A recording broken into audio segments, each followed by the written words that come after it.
ప్రజల గడపల్లో నువ్వు పచ్చని తోరణమై వెలుగును పంచే వేకువ నీవే కేటీఆర్ అన్నా. ఆకలి కడుపులకు ఆసరవే నువ్వై ఆపద తీర్చే గంటై నిలిచే ధైర్యం నువ్వన్నా. నువ్వు నిండు పున్నమి వెలుగా నిరుపేదల పెద్ద కొడుకా. నువ్వు సమత మమతల పిలుపా సాగే ఉద్యమకే కా. వేదన తీర్చిన వెలుగే నీవన్నా.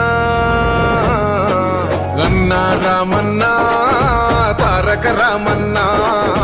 అన్నా రామన్నా భవితకు బలమన్నా.